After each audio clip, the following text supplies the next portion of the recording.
o del modelado de la distribución espacial del Jurel. Entonces, de hecho, muchas de las cosas que les voy a presentar, aunque no estén directamente relacionadas al Jurel, fueron inspiradas a raíz de los análisis y los trabajos que tuvimos que hacer con esta especie. Para comenzar,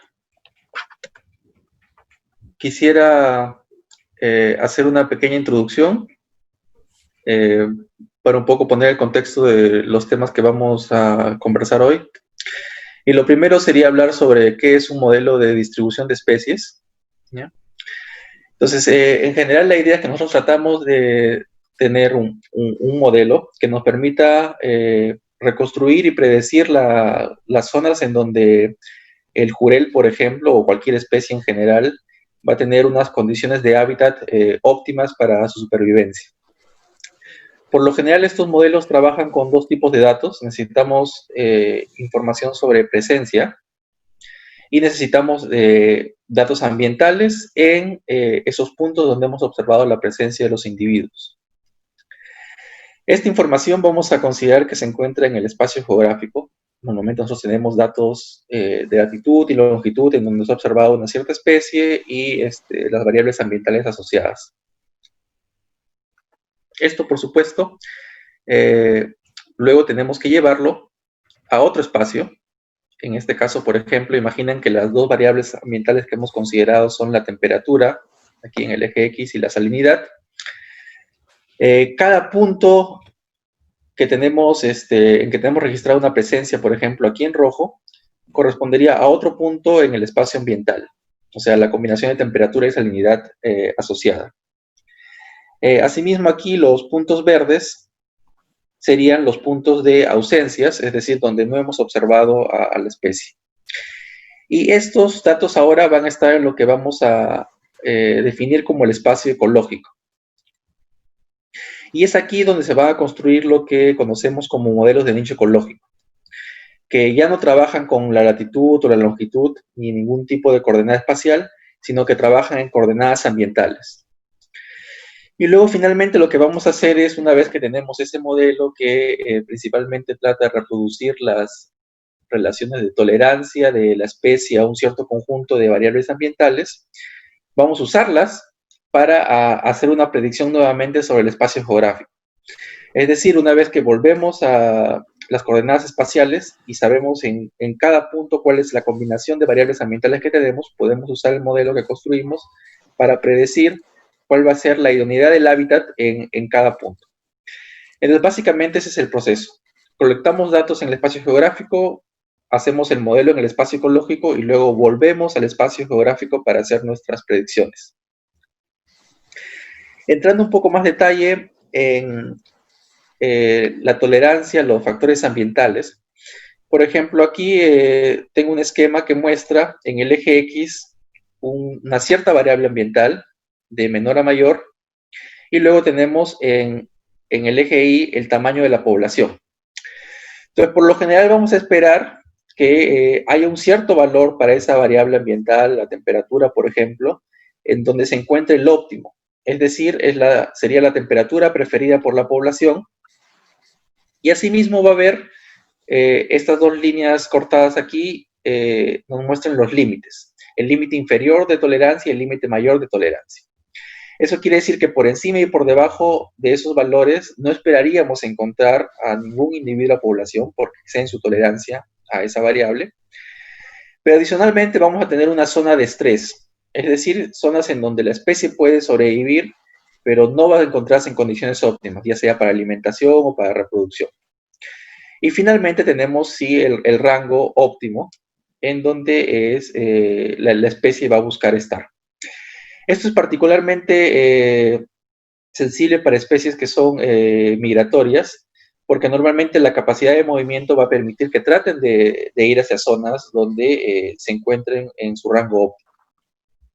Entonces, lo que esperaríamos es encontrar más de la especie en esta zona del rango óptimo, menos en las zonas de estrés y, por supuesto, esencialmente nada en las zonas que están fuera del rango de tolerancia. Entonces, si introducimos aquí algunos colores tipo semáforo, esperaríamos que la zona óptima sea el verde, la zona de estrés amarilla y la zona de ausencia roja. Por supuesto, esto lo podemos hacer para dos variables también, y en este caso tendríamos un esquema como este.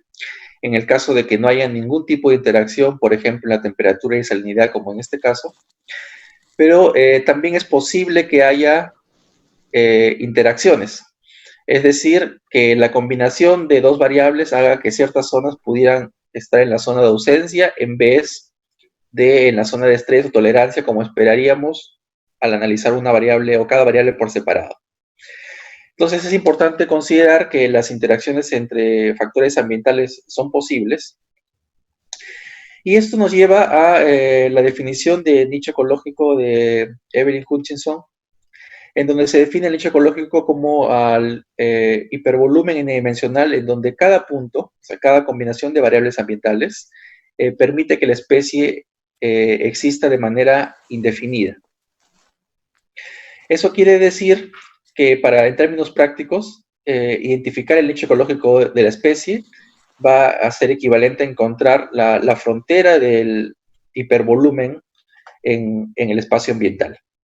Entonces, aquí al lado izquierdo tenemos lo que sería, por ejemplo, para tres variables, el hipervolumen o el nicho ecológico sin interacciones, y a la derecha con interacciones. Entonces, lo que nos va a interesar en términos de modelado es encontrar esta frontera, encontrar lo que delimita el área en donde la especie puede existir y donde no. Entonces, en términos estadísticos, ese es un problema de clasificación y hay muchos métodos que se pueden usar. No es el propósito de hoy entrar en detalles en eso. Y por el contrario, lo que quiero presentarles hoy es básicamente dos cosas. En primer lugar, algunas consideraciones ecológicas que tenemos que tener en cuenta a la hora de construir estos modelos. Y en segundo lugar, algunas consideraciones estadísticas. Con respecto a las consideraciones ecológicas, el primer punto tiene que ver con cómo los estadios de vida pueden tener diferentes tolerancias ambientales y cómo eso en particular puede impactar los modelos de nicho ecológico y la predicción de la distribución espacial de las especies. Y en segundo lugar, cómo las adaptaciones de las subpoblaciones también pueden inducir variabilidad en la tolerancia a las condiciones ambientales y afectar también estos modelos ecológicos. Sobre esto ya François en su presentación mencionó muchas cosas. De hecho, me alegra mucho que lo haya hecho. Y sobre el segundo punto, un primer tema tiene que ver con los sesgos en las muestras que utilicemos para construir los modelos. Por lo general, los datos se toman en el espacio geográfico y no se toma en cuenta que el modelo está construido en el espacio ecológico, en el espacio ambiental, y por lo tanto es ahí donde principalmente deberíamos asegurarnos que hay una buena cobertura en los datos. Y finalmente hablar sobre el impacto que tiene la variabilidad temporal de la distribución espacial. Eso es algo que a veces, a lo que a veces no se le da demasiada importancia, pero que es particularmente importante cuando tenemos especies migratorias que van a moverse justamente en respuesta a las condiciones ambientales, y eso va a hacer que la distribución espacial esencialmente no sea algo estático, sino más bien algo inherentemente dinámico. Sobre el primer punto, aquí quiero presentarles algunos resultados de la tesis de maestría de Grisel Luján, que fue mi estudiante hace unos años. Y estos resultados no son para Jurel, de hecho son para Anchoveta. Y la razón principal de esto es de que, al menos en su momento, a diferencia de para el Jurel, para Anchoveta teníamos muchísimos datos que nos permitieron hacer este tipo de análisis. Y por ejemplo, aquí estoy mostrándoles ya el nicho en términos de dos variables, de la temperatura superficial del mar en el eje X y de la salinidad en el eje Y. Y aquí calculamos el nicho para toda la especie en conjunto, es decir, combinando todos los datos que teníamos disponibles. Y luego lo hicimos por separado para 3 diferentes estadios, en este caso 3 rangos que dependen más de variables pesqueras, del reclutamiento de la pesquería. Los prereclutas en verde, que son los individuos que van entre 4 y 8 centímetros, los reclutas que van entre 8 y 12 centímetros, y los adultos que son de más de 12 centímetros. Entonces, lo que podemos ver es que si consideramos solo un subconjunto de estos datos, lo que el modelo predice como la frontera del nicho es distinta. En particular, podemos ver que el nicho para los prereclutas es bastante más pequeño, principalmente porque está mostrando que tiene un rango de tolerancia menor tanto para la temperatura como para la salinidad. Es decir, habría un conjunto, una combinación de condiciones, en este caso de masas de agua, en las que estaría presente y sería menor al de los otros estadios. Y aquí ya haciendo las predicciones nuevamente en el espacio geográfico, en este caso de predicciones de la idoneidad y el hábitat, vemos que para los prereclutas se predice una distribución mucho más costera que para los reclutas y que para los adultos. Esto sería algo de esperar. Si el nicho es más pequeño, esperaríamos que la distribución espacial también sería más pequeña en condiciones normales. Y esto nos hace resaltar algo. Si hubiéramos usado todos los datos combinados, en general podríamos estar, en primer lugar, probablemente sobreestimando el área de distribución de los peces pequeños y probablemente subestimando el área de distribución de los peces más grandes. ¿Ya? Entonces, dependiendo de la aplicación en la que nosotros podríamos estar interesados o el uso que quisiéramos darle a estos resultados, eso podría introducirnos a algunos errores. Entonces, es importante que tomemos en cuenta esto a la hora de construir modelos de este tipo.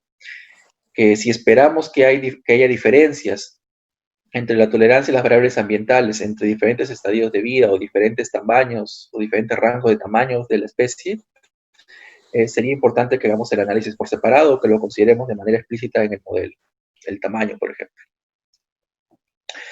Siguiendo con estos resultados, algo que se encontró también es cuál era la variable limitante en la distribución de la especie. Y si se fijan en el panel superior, para los peces más pequeños, para los prereclutas, la variable que principalmente limitaba la distribución era la temperatura.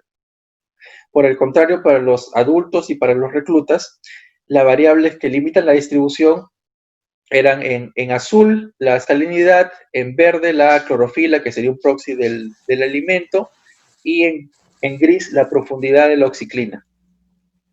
Eso quiere decir, reforzando el punto anterior, que también los factores que pueden limitar la distribución espacial de un estadio en particular pueden ser distintos. Como segundo punto está la adaptación de las subpoblaciones a las condiciones ambientales. En la figura que les mostré al inicio hablábamos de que había un rango óptimo y un rango total incluyendo la zona de estrés. Y si pensamos en dos subpoblaciones de la misma especie que han estado aisladas el suficiente tiempo y que están expuestas a diferentes condiciones ambientales, no sería improbable observar que una de ellas presentara ahora un rango óptimo ligeramente distinto, ¿ya?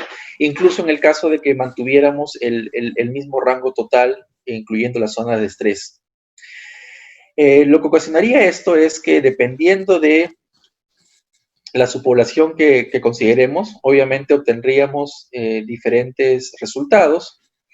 Nuevamente volviendo al ejemplo de anchoveta, en este caso, trabajando con datos de diferentes stocks, en este caso el norte, a lo que conocemos en Perú como norte-centro, el centro sería el que solemos llamar sur de Perú, norte de Chile, y el sur propiamente al stock que está al centro de Chile.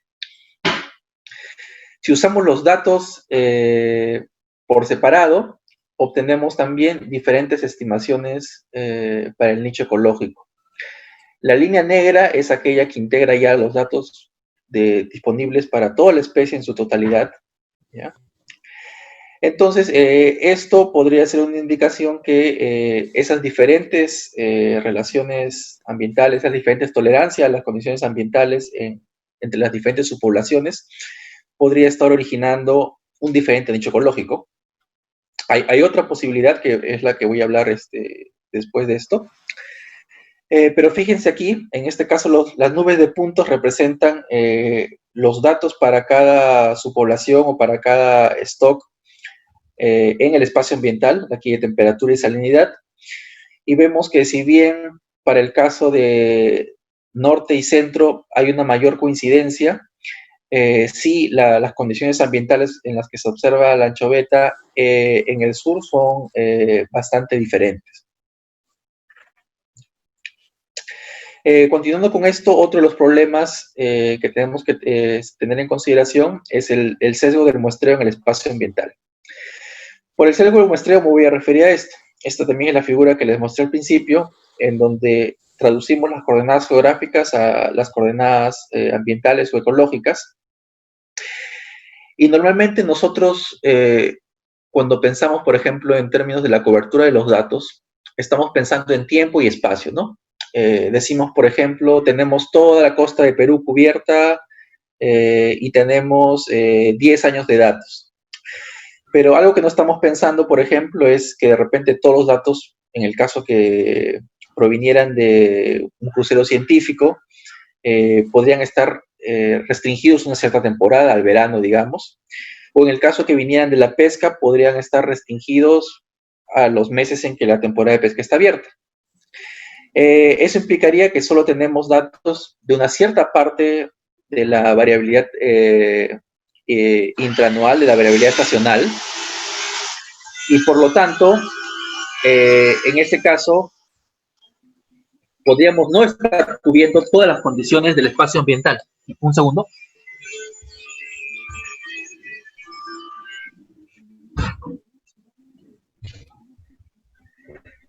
Y el resultado de esto sería que realmente no tendríamos, por ejemplo, información sobre todo el área de interés que nos permitiría definir el nicho ecológico. Entonces, cuando hablamos de la cobertura de los datos, para este tipo de modelos en particular, es importante que nos aseguremos que todo el rango que nosotros idealmente deseamos explorar de las variables ambientales esté adecuadamente representada en los datos del modelo. Otra razón para que tengamos este tipo de sesgo en los datos sería que utilicemos únicamente información de una subpoblación y luego tratemos de usarla para predecir la distribución total. Es muy probable que, ya sea por diferencias geográficas o por las diferencias en preferencia que mencioné antes, si solo trabajamos con los datos de una subpoblación, estemos también sesgando los datos en este sentido. Entonces, esa sería otra posible explicación alterna también para las diferencias que les mostré anteriormente, ya sea por la cobertura espacial o por la diferencia de tolerancia, igual tendríamos un sesgo si consideramos solamente los datos de una población. Esto, por supuesto, abre otros problemas. Por ejemplo, ¿cuál sería la proporción óptima de datos entre cada subpoblación? Cómo construir una muestra apropiada para este tipo de modelos. Sin embargo, la idea central sería que tenemos que tratar de tener datos tanto de todas las subpoblaciones que configuren la población o la especie, la distribución de la especie en su totalidad, y asegurarnos de que estemos realmente cubriendo bien todo el espacio ambiental que normalmente esperaríamos que ocupe la especie. Eso es lo que nos aseguraría que los resultados de estos modelos fueran apropiados, considerando que ningún modelo en general va a ser mejor que los datos con los que ha sido construido. Finalmente, cuando hablamos de distribución espacial, muchas veces, o de hábitat en general, uno tiende a pensar en un mapa estático, ¿no? Esto se refuerza sobre todo cuando uno ve mapas de la distribución de especie, del área de ocupación. pero particularmente para peces móviles o para especies migratorias que tienen una gran capacidad de movimiento, el hábitat realmente de la especie es algo bastante dinámico. Ahora les voy a presentar el trabajo que hice con otra estudiante, Rosario Escobedo, en este caso para mantarrayas. Y aquí lo que tienen es el resultado de la calidad media del hábitat, es también un índice de idoneidad. Y lo que hicimos fue agregar algunos indicadores espaciales adicionales. Por ejemplo, considerando que teníamos las predicciones en todo el tiempo, tratando eso como series de tiempo, podríamos calcular, por ejemplo, cuál es la estacionalidad, la estabilidad estacional del hábitat, ¿ya? Cuáles son las zonas en donde, sin importar la estación, podríamos encontrar a la especie. Podríamos también calcular la fuerza de la estacionalidad, es decir, básicamente cuál es la diferencia entre la calidad del hábitat mínima durante el año y la calidad máxima.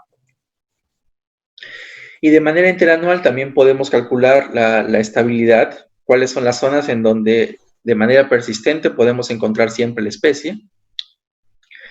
Y adicionalmente, cuáles son las zonas en donde los eventos extremos son los que posibilitan la ocurrencia de especies, es decir, zonas en donde solo bajo ciertas condiciones muy específicas podríamos encontrar distribuida a la especie. Entonces, usando todos estos datos, se hizo un análisis de agrupamiento y se pudieron identificar 4 clústeres para el total de la distribución.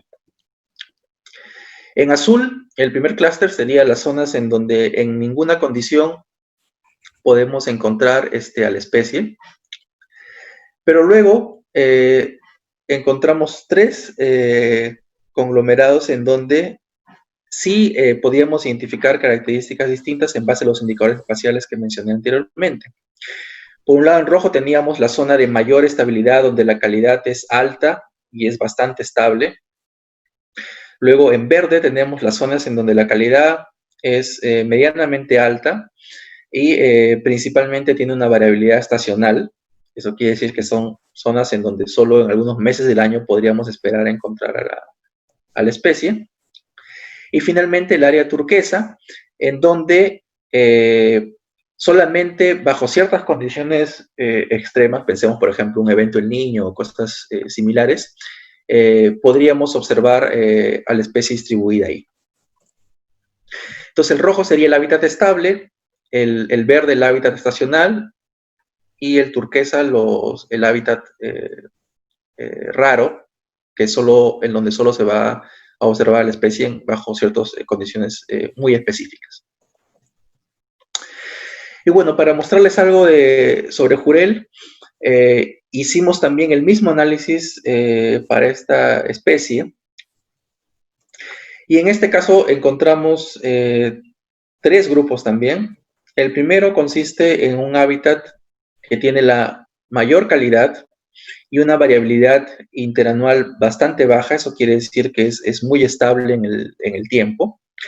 Y correspondería a toda esta zona frente a Chile, extendiéndose por el cinturón de Jurel del Pacífico Sur. Luego tendríamos un área con una calidad de hábitat media y con una variabilidad interanual moderada, es decir, que básicamente esta zona puede contraerse y extenderse dependiendo de los años.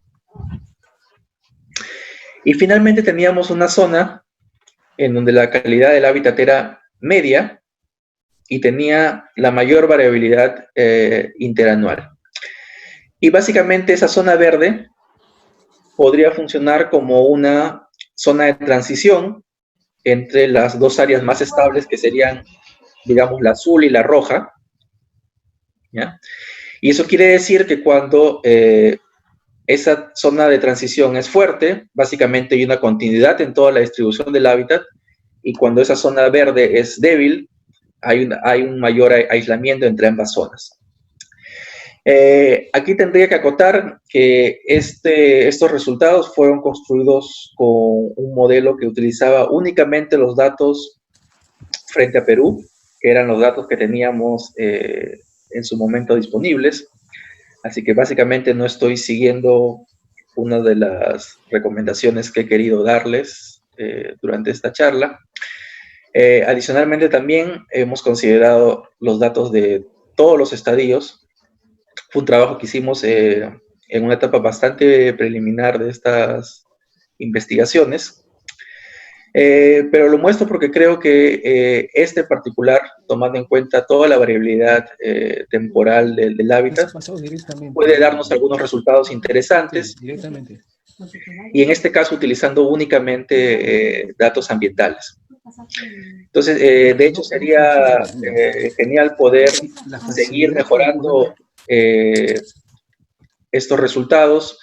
Quizás, bueno, ya son casi 5 años que no he participado del grupo de trabajo de Jurel del Orop, pero probablemente ahora haya una mejor base de datos, una base integrada con los datos de todos los países que pudiera mejorar esta clasificación. Entonces, para finalizar, bueno, eso era todo lo que quería contarles hoy.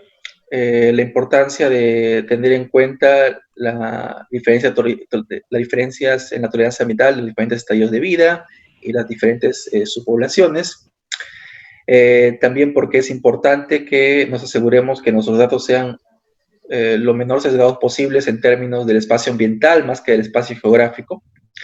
Y finalmente, la utilidad de ver el hábitat como algo dinámico y no ignorar la variabilidad temporal, en especial la variabilidad interanual, que es muy importante, sobre todo en zonas de altísima variabilidad como la que está frente a Perú, o la costa frente a Perú.